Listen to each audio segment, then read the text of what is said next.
deuxième texte, c'est dans le livre de Genèse chapitre 37, verset 18 au verset 28. Je reprends encore. Nous avons deux textes. Le texte de Daniel 6, 1 à 4, puis le verset 10. Le deuxième texte, c'est dans le livre de Genèse 37, verset 18 au verset 28. Je lis la parole de Dieu. La Bible, la parole de Dieu déclare, dans Daniel 6, la Bible dit, Darius trouva bon d'établir sur le royaume 124 satrapes, qui devaient être dans tout le royaume. Il mit à leur tête 3 chefs, au nombre desquels était Daniel, afin que ces satrapes leur rendissent compte et que le roi ne se fît aucun dommage. Daniel surpassait les chefs et les satrapes parce qu'il y avait en lui un esprit supérieur. Et le roi pensait à l'établir sur tout le royaume. Alors les chefs et les satrapes cherchèrent une occasion d'accuser Daniel en ce qui concernait les affaires du royaume. Mais ils ne purent trouver aucune occasion ni aucune chose à reprendre parce qu'il était fidèle et qu'on n'apercevait chez lui ni faute ni rien de mauvais. Le verset 10. Lorsque Daniel sut que le décret était écrit, il se retira dans sa maison où les fenêtres de la chambre supérieure étaient ouvertes dans la direction de Jérusalem. Et 3 fois le jour, il se mettait à genoux, il priait et il louait son Dieu comme il le faisait auparavant. Amen, amen. Bien-aimés, nous prenons notre deuxième texte en Genèse 37. Genèse 37, le verset 18 au verset 28. La Bible dit, ils le virent de loin et ils le virent de loin et avant qu'il fût près d'eux, ils complotèrent de le faire mourir. Ils se dirent l'un à l'autre, voici le faiseur de songes qui arrive. Venez maintenant, tuons-le et jetons-le dans une des citernes. Nous dirons qu'une bête féroce l'a dévoré et nous verrons ce que deviendront ces songes. Ruben entendit cela et il le délivra de leurs mains. Il dit, ne lui ôtons pas la vie. Ruben leur dit, ne répandez point de sang.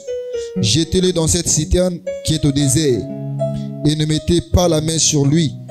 Il avait dessein de le délivrer de leurs mains pour le faire retourner vers son père. Lorsque Joseph fut arrivé auprès de ses frères, ils le dépouillèrent de sa tunique, de la tunique de plusieurs couleurs qu'il avait sur lui. Ils le prirent et le jetèrent dans la citerne.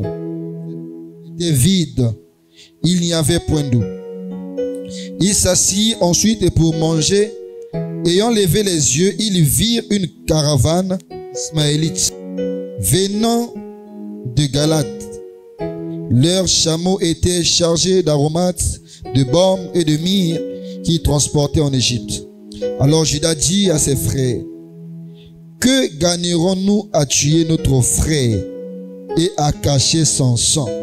Venez, vendons-le aux Ismaélites et ne mettons pas la main sur lui, car il est notre frère. Notre chair et ses frères l'écoutaient. Au passage des marchands madianites, ils tirèrent et firent remonter Joseph hors de la citerne et ils vendirent pour 20 cycles d'argent aux Ismaélites qui l'emmenèrent en Égypte. Amen, amen. Est-ce qu'on peut acclamer pour la parole de Dieu? Est-ce qu'on peut acclamer pour la parole de Dieu? Bien, mais ce matin, je vous ai dit que nous parlerons sur la foi dans les épreuves. La foi dans les épreuves. Bien aimé, il est important de parler de ce sujet. Pourquoi? Parce que dans la vie de tous les jours, sur cette terre, pendant que nous vivons sur cette terre, en tant qu'enfants de Dieu, nous allons toujours rencontrer des épreuves, des obstacles qui se présenteront devant nous. Alléluia. Et il y a un moyen pour nous de surmonter ces épreuves, c'est de demeurer dans la foi. C'est de toujours garder la foi malgré les tempêtes, malgré les vents et marées. Alléluia. Et la Bible nous parle là de deux histoires, de deux personnages différents. Et premièrement, on nous parle de Daniel. Daniel qui était un homme, une personne qui craignait Dieu, qui avait foi en Dieu. Et Daniel a été nommé parmi les gens qui devaient surveiller tout le royaume. Et lui, il était placé au-dessus de toutes ces personnes. Parce qu'en lui, il y avait un esprit supérieur. Alléluia. Et quand on parle de l'esprit supérieur, en lui, il avait Dieu. En lui, il avait Dieu et il croyait en Dieu. Voilà pourquoi on dit qu'il avait un esprit supérieur par rapport à tous les autres. Alléluia. Et il était beaucoup intelligent. À cause de ça, les gens, ses collaborateurs, les gens qui travaillaient avec lui étaient jaloux de Daniel et ils ont cherché des moyens pour l'accuser concernant les choses du royaume. Ils n'ont trouvé aucune chose pour pouvoir accuser Daniel. Et ils ont cherché en quoi, où est-ce que nous pouvons trouver des failles pour accuser Daniel devant le roi afin qu'il soit déclassé de ce titre. Ils ont beau chercher, ils n'ont pas trouvé. Et ils sont allés, ils ont dit oui, nous voyons Daniel, c'est un homme de prière, c'est un homme qui craint Dieu. S'il faut l'accuser, il faut chercher, il faut aller dans sa vie de prière. Alléluia. Et ils sont allés voir le roi en disant au roi, roi, nous voulons que tu puisses signer un décret qui interdit à tout le monde de ne pas prier d'autres dieux à part toi. Et que toi, tu sois l'objet de notre adoration de tous les jours. Et que celui qui osera bafouer ce commandement soit jeté dans la fosse au lion. Alléluia. Et ils sont allés persuader le roi. Le roi a accepté de signer le décret. Et que toute personne qui se lèvera pour adorer ou célébrer un autre Dieu, à part le roi, sera jeté dans la fosse au lion. Et le décret a été publié. Mais j'aime dans le verset 10 que nous avons lu, la Bible dit, je vais encore la relire. Dans le verset 10 de notre texte de Daniel, qu'est-ce que la Bible dit? La Bible dit, lorsque Daniel sut que le décret était écrit, il se retira dans sa maison où les fenêtres de la chambre supérieure étaient ouvertes dans la direction de Jérusalem, et 3 fois le jour, il se mettait à genoux, il priait et il louait son Dieu comme il le faisait auparavant. Alléluia. Le décret qui a été signé n'a pas empêché à Daniel de continuer à louer son Dieu ou à célébrer son Dieu. Alléluia. Et la Bible dit, il le faisait comme il le faisait auparavant. Pour ça, le décret était comme une preuve pour Daniel. Savoir est-ce que il va arrêter? Est-ce qu'il doit obéir aux hommes? Est-ce qu'il doit croire à ce décret ou il doit continuer à faire confiance à son Dieu? Daniel a refusé d'obéir aux lois des hommes. Mais chaque jour, Daniel allait adorer, louer son Dieu comme il le faisait auparavant. Maintenant, dans le deuxième texte, le livre de Joseph, la Bible nous montre un homme qui avait les promesses de Dieu. Dieu a montré plusieurs fois à Joseph qu'il va l'élever, qu'il sera grand.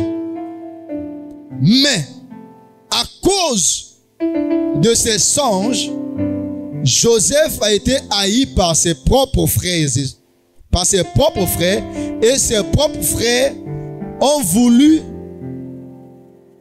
faire tomber Joseph en disant que non, si nous le vendons comme esclave, il n'y aura pas l'accomplissement des promesses de Dieu dans sa vie.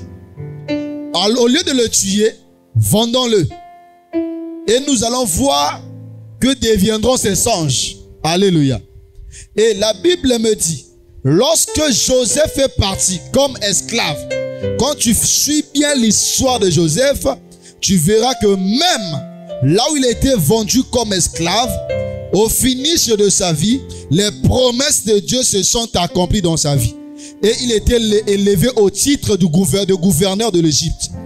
Mais maintenant, pourquoi est-ce que c'était facile pour Joseph d'arriver au sommet?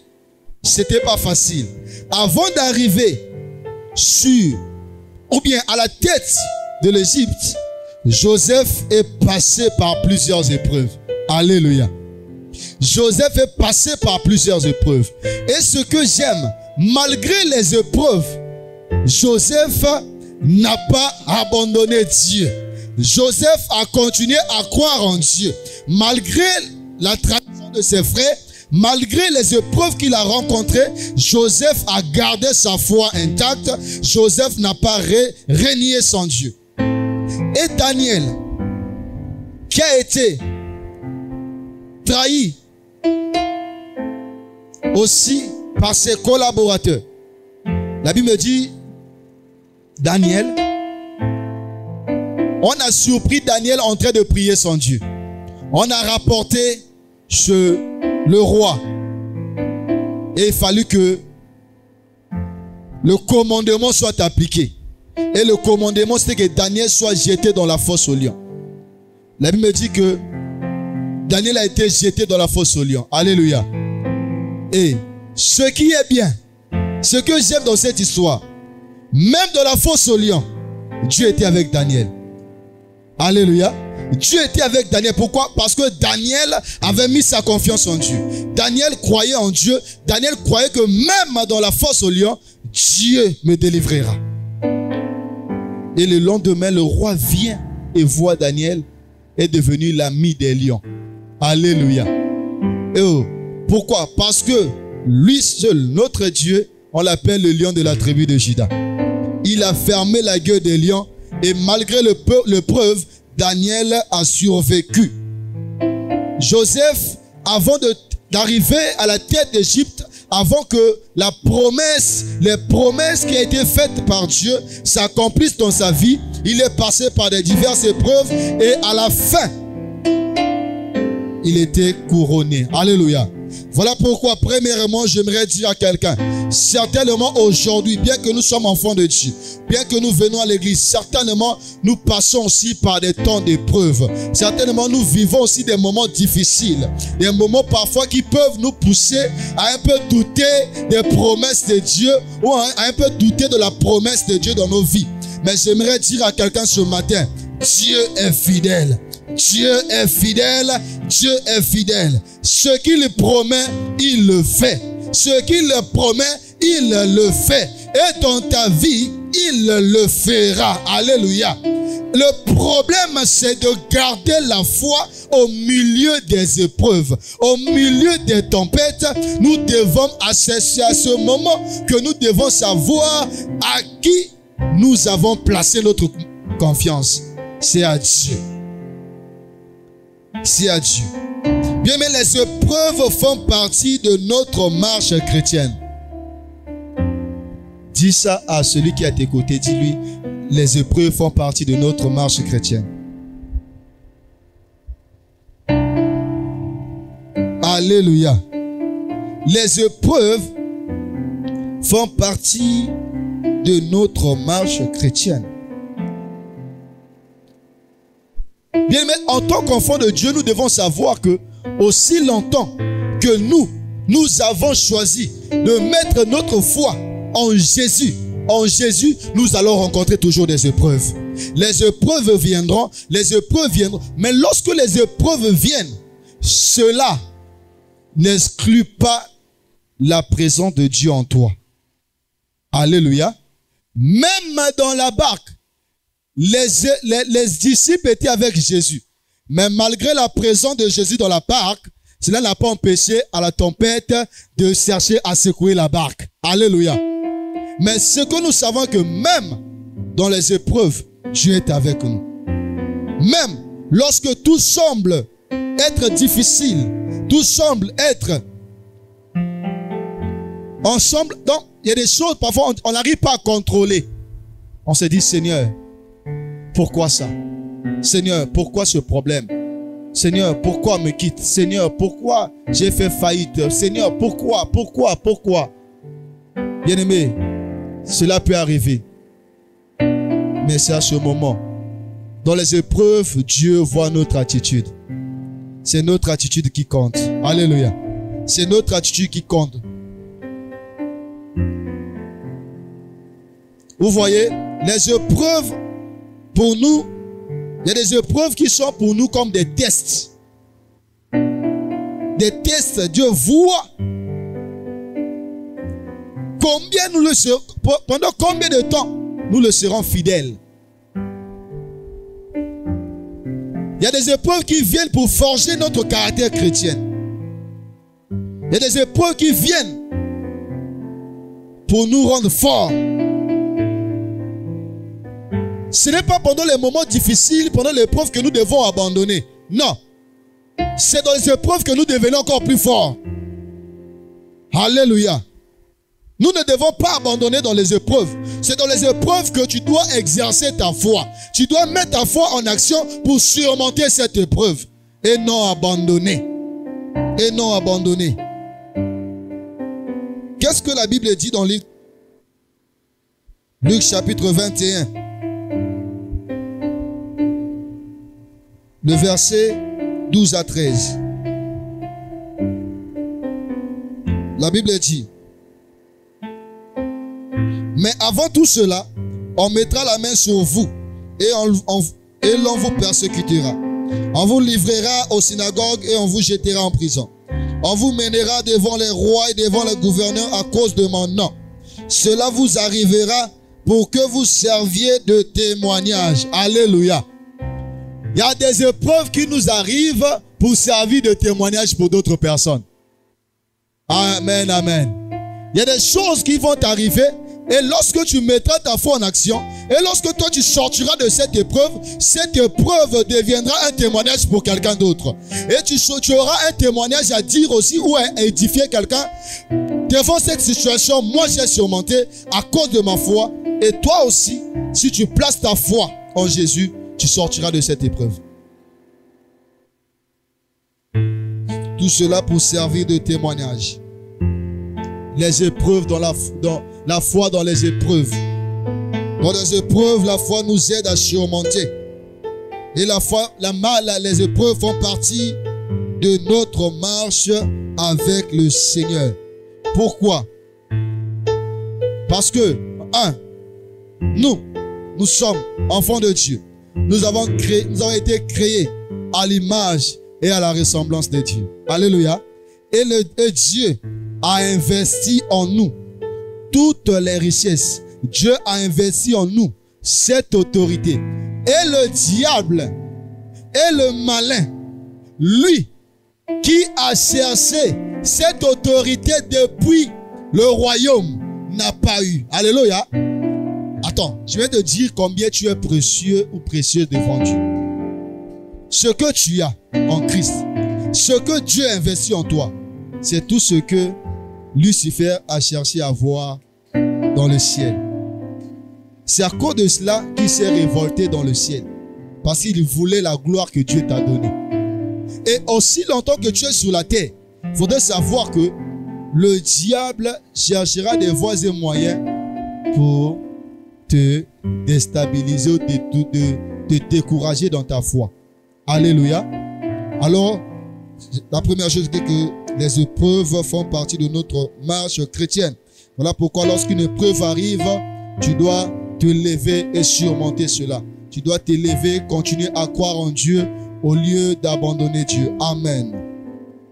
Deuxièmement, je dirais que les épreuves ne doivent pas nous éloigner de Dieu, mais nous rapprocher encore de lui. Les épreuves ne doivent pas nous éloigner de Dieu, mais cela doit nous rapprocher encore de Dieu. Mais beaucoup de gens, beaucoup de chrétiens abandonnent lorsqu'un problème arrive. lorsqu'il y a un cas de décès, lorsqu'on perd l'emploi, lorsque les choses ne vont pas toujours comme on a souhaité, et on se dit non, Dieu ne m'aime pas, non, Dieu ne m'écoute pas, non, Dieu n'est pas de mon côté, Dieu est injuste. Mais Dieu n'est pas injuste, il est juste. Alléluia. Les épreuves ne doivent pas te pousser à aller loin de Dieu. Regardez Daniel. Daniel, lorsque le décret a été signé, la Bible dit Daniel priait 3 fois par jour comme il le faisait auparavant. Cette épreuve n'a pas empêché à Daniel de prier. Cette épreuve n'a pas empêché à Daniel à continuer à mettre sa confiance en Dieu. Mais cette épreuve a poussé Daniel à continuer à prier Dieu. Dans les épreuves, j'aimerais dire à quelqu'un, dans les épreuves, il est important pour nous de redoubler encore notre soif pour la présence de Dieu. De redoubler encore notre foi, notre force, notre envie, notre joie d'être dans la présence de Dieu. Les épreuves ne doivent pas t'éloigner de Dieu. Parce que tu as manqué, parce que tu as perdu, parce que les choses ne vont pas bien, parce que tu viens à l'église et rien ne change. Et que je m'éloigne, je prends un peu de congé. Je prends un peu de congé dans la vie chrétienne. Et on commence à envier les païens. Regardez ceux-là qui ne prient pas, mais pour eux ça marche. Mais regarde-moi, qui vient tous les jours à l'église. Pourquoi ça ne marche pas? Mais quand tu commences à avoir ces genres de pensées venir dans ta tête, il faut éjecter ça, il faut refouler ça. Alléluia. Il faut repousser ça, il faut chasser ça de ta tête. Quand tu es dans les moments de faiblesse, tu as des paroles, nourris-toi de la parole, déclare la parole et c'est la parole qui va changer des choses. Alléluia. Il y a un homme dans la Bible, on l'appelle Job. Job a connu des épreuves dans sa vie, mais malgré les épreuves que Job a connues, Job n'a pas renié sa foi. Même lorsque sa femme lui a demandé, renie ce Dieu, injure-le afin que tu meurs. Il a dit, femme insensée. Alléluia. N'est-ce pas, lorsque tout allait bien, on célébrait ce Dieu. Pourquoi pas le faire dans ces moments-ci? Mais je sais une chose, mon Rédempteur est vivant et il se lèvera le dernier. Ça, c'est une déclaration de foi. Malgré la maladie qui dérange mon corps, je sais qu'au passé, j'avais une bonne santé. Même dans la maladie, je continuerai à mettre ma confiance en Dieu et continuerai à proclamer la guérison au nom de Jésus. C'est ce que Job faisait. Il n'a pas abandonné, malgré l'épreuve. Malgré, il a eu une épreuve très difficile. Je me dis, parfois même, je me pose des questions. Seigneur, est-ce que si c'était moi, j'allais surmonter cette épreuve? En un jour, perdre tout ce que tu avais. Les enfants, les richesses, les maisons. Tu as tout perdu. Ta santé. Et tu souffrais de la lèpre. Tout est parti. Mais tu es resté fidèle à Dieu. Il est resté fidèle à Dieu. C'est la foi. La foi. La foi dans les épreuves. Quand tu as la foi dans les épreuves, malgré les vents et tempêtes, quand tu gardes ta foi, Dieu en qui tu as mis ta foi, te fera sortir de cette situation. Dieu en qui tu as mis ta foi ne te laissera pas ainsi. Dieu te fera sortir de cette situation. Dieu te fera sortir. Même Jésus-Christ lui-même, avant que dans le livre de Philippiens, on puisse dire, c'est pourquoi Dieu l'a souverainement élevé et lui a donné un nom qui est au-dessus de tous les noms. Bien-aimé, il est passé par l'épreuve. Alléluia. Il est passé par la croix. Bien-aimé, la croix et après la croix, il y a la gloire. Alléluia. La croix et la gloire. Jésus est passé par la croix et au finish, il est sorti glorieux. Aujourd'hui, bien-aimé, il peut arriver que tu passes aussi par la croix. Tu passes aussi par le désert, comme les enfants d'Israël. Tu vis un désert compliqué où il n'y a pas d'eau, il n'y a pas à manger. Même je vais te dire, ce Dieu, si tu mets la foi en Dieu, même dans le désert, Dieu pourvoira Dieu, il fera descendre la manne. Même lorsque tu n'as rien dans le désert, Dieu pourvoira à la manne. On peut passer par le désert. Cela veut dire que nous allons demeurer dans le désert. Mais cela veut dire qu'à la fin de ce désert, nous allons arriver là où Dieu nous attend, au pays où coule le lait et le miel. Pour pouvoir arriver dans ce pays, ça demande que tu gardes ta foi. Ça demande que tu gardes ta foi et tu sois fidèle à ce Dieu. Alléluia. Si tu abandonnes, tu avortes le miracle. Si tu abandonnes, tu avortes l'accomplissement des promesses de Dieu. Oui, je sais que ce n'est pas facile. Je sais que c'est difficile. Tu n'as personne. Tu fais de tout ton possible, mais tu n'arrives pas. Je sais combien c'est douloureux. Mais, je sais, Dieu est là. Dieu est là. Il est là. N'est-ce pas lui qui a dit, je ne t'abandonnerai pas, je ne te délaisserai pas. Voici, je suis avec vous tous les jours jusqu'à la fin de ce monde. Mais je dis à quelqu'un, même dans cette épreuve, Dieu est avec toi. Même quand tu vis cette situation difficile, il est à côté de toi. Il peut arriver à un moment donné, tu sens c'est comme s'il n'est pas là. Le silence de Dieu ne signifie pas son absence. Alléluia. Ce n'est pas parce que les choses ne marchent pas comme tu souhaites que Dieu n'est pas avec toi. Il est là, il est là. Je vais te dire, il est là. Même pendant que je te parle, il est là. Même pour cette situation, il est là. Les épreuves ne doivent pas t'éloigner de Dieu. Ne doivent pas t'éloigner de Dieu. Te rapprocher encore, et encore, et encore de Dieu. Et encore de Dieu. Loin de Dieu, c'est la mort. Loin de Dieu, c'est la perdition. Mais auprès de Dieu, nous avons l'assurance. L'assurance. L'assurance. Oh. Il dit la foi, c'est une ferme assurance. L'assurance. Tu dois avoir l'assurance de ton salut. Tu dois avoir l'assurance en Jésus. J'ai telle chose. J'ai l'assurance en Jésus. J'ai la vie. J'ai l'assurance en Jésus. J'ai le travail. J'ai l'assurance en Jésus. J'ai mes enfants. J'ai l'assurance en Jésus. J'ai mon mariage. J'ai l'assurance en Jésus. J'ai la vie abondante. Il faut avoir l'assurance même lorsque tout semble s'écouler devant toi. Mais je garde ma foi. Je garde ma foi. Les épreuves ne doivent pas nous éloigner de Dieu, mais nous rapprocher encore de lui. Ta foi peut te tirer de tous tes problèmes. Ta foi peut te tirer de tous tes problèmes. Oh, Jésus.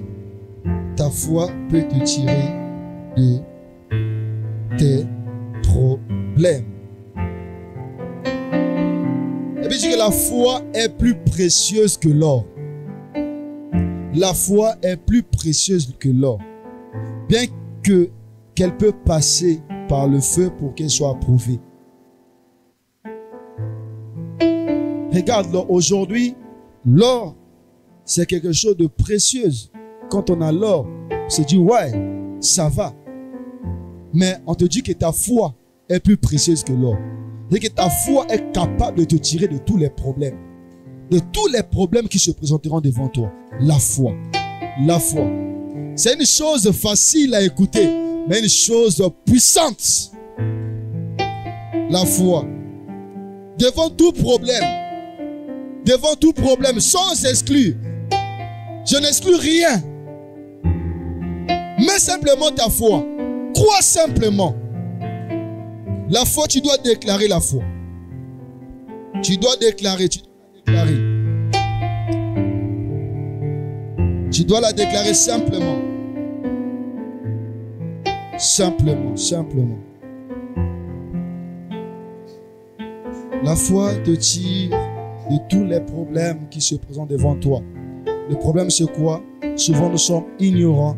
Souvent, nous ne connaissons pas à quel moment mettre notre foi, comment exercer notre foi. Dieu n'exauce pas la prière. Ah, quelqu'un est choqué. Dieu n'exauce pas la prière, mais Dieu exauce la foi. Alléluia. Dieu n'exauce pas la prière, mais il exauce la foi. Aujourd'hui, tu peux prier. Et à la fin de cette prière, il suffit que tu mettes simplement des doutes. Ta prière est tombée. Alléluia. Dieu exauce la foi. Quand tu pries et à la fin, tu crois à cette prière, tu le verras s'accomplir. Donc je dis que Dieu exauce la foi. Voilà pourquoi il est important que nous opérons dans la dimension de foi. Nous marchons, nous faisons des choses dans la dimension de la foi. De la foi, de la foi. On peut rencontrer comme Joseph. Joseph, écoute, je vais parler un peu de Joseph.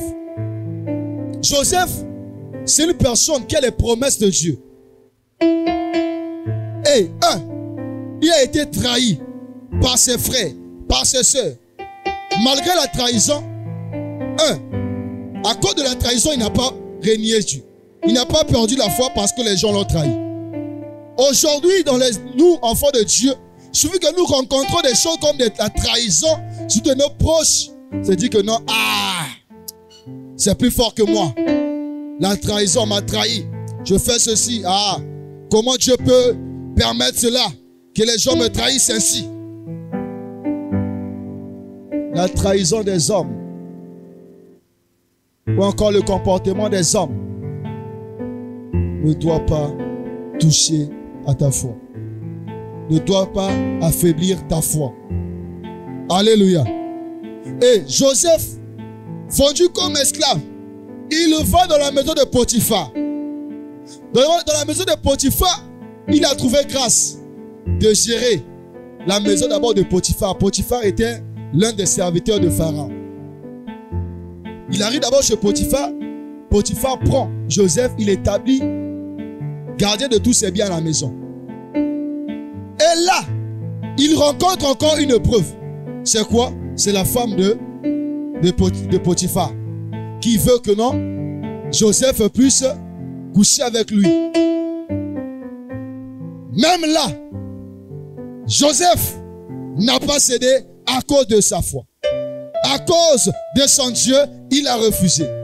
Bien-aimé, dans le Seigneur, il arrivera des gens qui vont venir à vous pour vous proposer des choses, mais à condition que vous passez par là, comme la proposition qu'on a faite à Joseph. Mais même devant cette situation, même pour obtenir cet emploi, il faudrait que tu passes avec cet employé. Bien-aimé, mais regarde à qui tu as mis ta foi.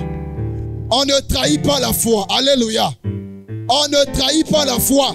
On garde la foi. Même s'il faut que je perde ce boulot à cause de ma foi en Jésus, j'accepte de perdre. Je refuse de trahir mon Dieu, car ma foi est plus précieuse que l'or. Ma foi est plus précieuse que l'or. Moi, si je sais que j'ai les promesses de Dieu, je sais en qui j'ai cru et je sais qui je suis en Christ, je ne vais pas trembler devant ces propositions. Alléluia. Parce que c'est Dieu qui a promis. Il a mis en moi ses promesses. Et je sais. Ce que je sais, je sais que Dieu finira toujours par accomplir.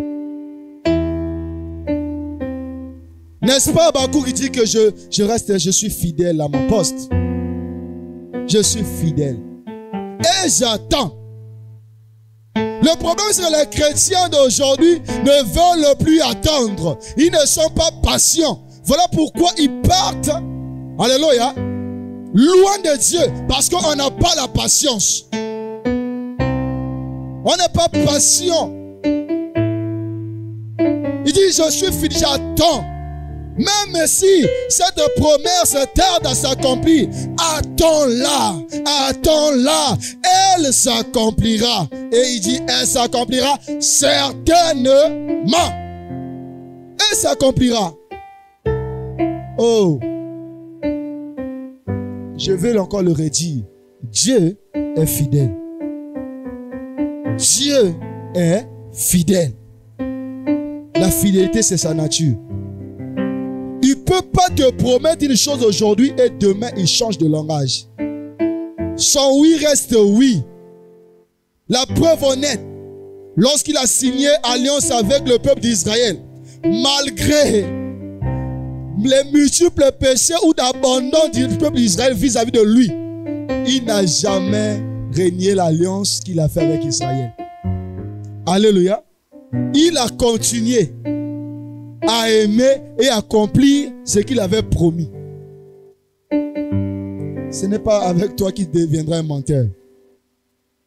Alléluia. Ce n'est pas avec toi qu'il deviendra un menteur.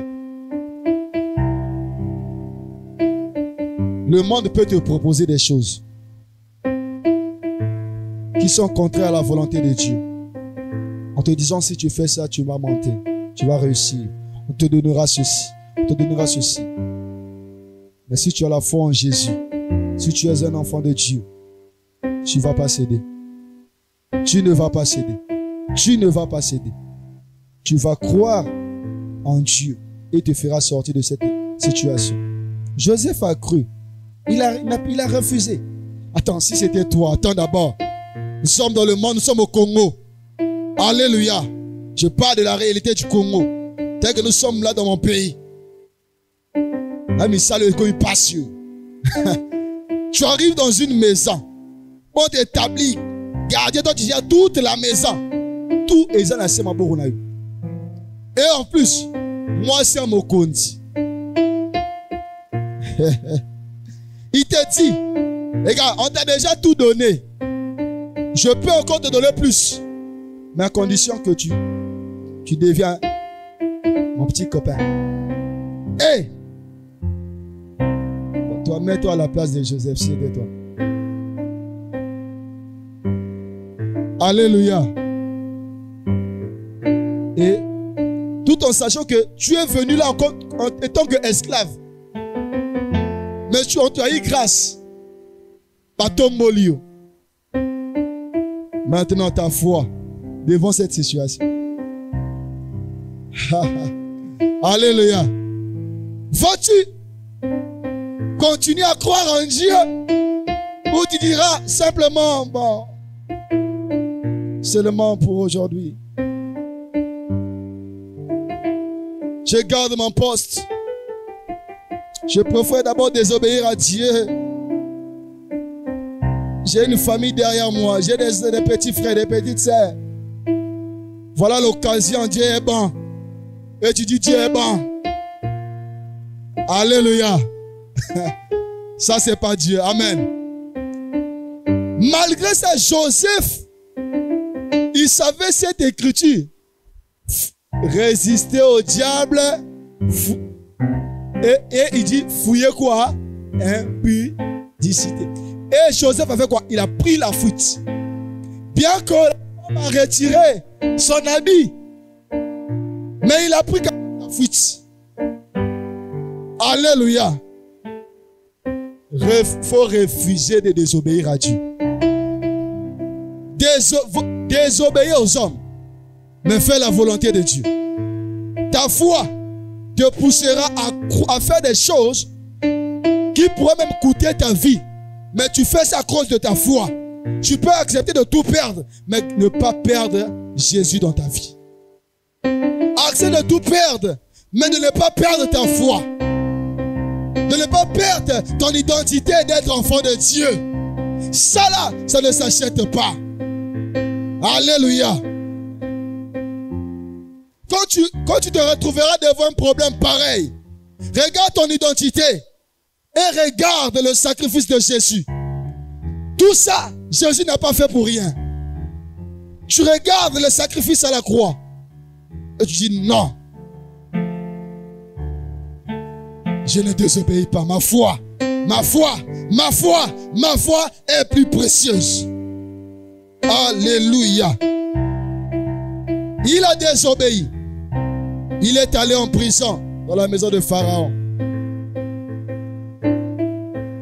Et là-bas, c'est là où la promesse de Dieu s'accomplit. Tu vas rencontrer des multiples épreuves sur ta voie, dans ta vie. Des épreuves sur épreuves. Mais sache que Chaque épreuve aura pour but de te propulser vers ta destinée, de te propulser à Canaan, de te propulser là où Dieu t'attend. Alléluia. Chaque épreuve a permis à Joseph d'avancer, d'avancer, d'avancer et jusqu'à atterrir dans la maison de Pharaon. Voilà pourquoi toi, n'abandonne pas dans les épreuves. Quand l'épreuve survient, n'abandonne pas. Quand tu perds quelqu'un de très important, n'abandonne pas. Quand tu perds même une entreprise que tu as commencé, n'abandonne pas.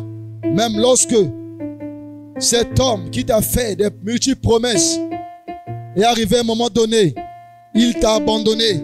Toi, n'abandonne pas Dieu. Pourquoi? Parce que les hommes peuvent nous abandonner, mais Dieu ne nous abandonnera jamais.